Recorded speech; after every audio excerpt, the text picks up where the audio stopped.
Hi welcome to news update. Ram Gopal Varma వ్యూహం బెడిసి కొట్టింది.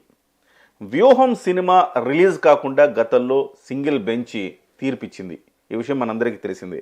అయితే అది రద్దు చేసి రిలీజ్కి అనుమతి ఇవ్వాలి, లేకపోతే మాకు కోట్లలో నష్టం వస్తుందని ఆ చిత్ర నిర్మాత దాసరి కిరణ్ కుమార్ దాని మీద మళ్ళీ ఒక్కసారి కోర్టు మెట్లెక్కారు. అయితే దీని మీద స్పందించిన ఉన్నత న్యాయస్థానం గతంలో ఏదైతే తీర్పిచ్చిందో సింగిల్ బెంచ్ అక్కడే తేల్చుకోవాలని చెప్పి మరొక షాకింగ్ తీర్పు ఇవ్వటం జరిగింది. అయితే గతంలో ఏం చెప్పింది సింగిల్ బెంచ్ అంటే సెన్సార్ బోర్డు సర్టిఫికేట్ను కూడా రద్దు చేసింది.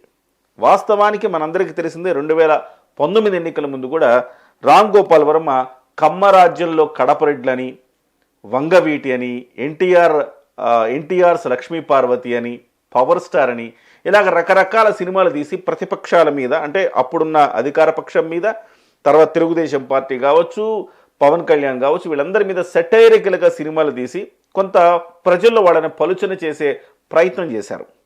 అయితే వీటొక్కదాని మీదే తెలుగుదేశం పార్టీ ఓడిపోయిందంటే కాదు, కానీ వేరియస్ అంశాలు ఇదొక అంశంగా కూడా మనం చూడొచ్చు. అయితే దీన్ని ఈసారి కూడా అదే వ్యూహంతో, అదే శపథం అనే ఒక వ్యూహం అని ఒక శపథం అని 2 సినిమాలు తీయడానికి రామ్ గోపాల్ వర్మ జగన్మోహన్ రెడ్డి గారితో ఒక ఒప్పందం కుదుర్చుకోవటం, తర్వాత దాసరి కిరణ్ కుమార్ నిర్మాతగా ఆయన ఈ సినిమా తీయటం అనేది జరిగింది.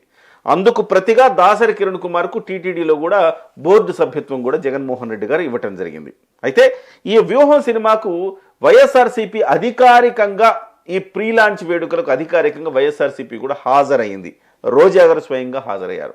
సో ఈసారి ఒకంత డోస్ పెంచి రామ్ గోపాల్ వర్మ ఏం చేశారు, ఈసారి నిజమైన క్యారెక్టర్లను కూడా చూపించారు. ఇంతకుముందు ఏదో సెటరికల్గా చూపించేవాళ్ళు, కానీ ఈసారి మాత్రం కాస్త నిజమైన క్యారెక్టర్, నిజమైన విజువల్స్ను కూడా అందులో చూపించడం అనేది ఇక్కడ మనం ఒక విశేషంగా చెప్పుకోవాలి. మరి ఈ వ్యూహం సినిమా రిలీజ్ అయితే నిజంగా ప్రజల మైండ్ సెట్ మారుతుందా లేదా అనేది పక్కన పెడితే, వ్యూహం సినిమాలో ఈ రకంగా ఒక పొలిటికల్ సెటైరికల్ డ్రామాలు ఇప్పుడే కాదు చాలా వచ్చినాయి గతంలో కూడా, కానీ బట్ ఈ రకంగా చేయడం అనేది కరెక్ట్ కాదు ఎన్నికల ముందు అని కోర్టు భావించినట్టుగా తెలుస్తోంది. అందుకే ఈసారి దాన్ని సెన్సార్ బోర్డు సర్టిఫికేట్ను కూడా రద్దు చేసి 11వ తారీఖు వాయిదా వేసింది. అయితే అంతకంటే ముందు దీన్ని రిలీజ్ చేయాలని తాపత్రయపడ్డారు. అయితే ఒకంత భంగపాటుకు గురయ్యారని మనం చెప్పాలి. చూద్దాం మరి 11వ తారీఖు హైకోర్టు సింగిల్ బెంచ్ మళ్ళీ ఏం తీర్పునిస్తుంది, ఎలా స్పందిస్తుందో చూడాలి.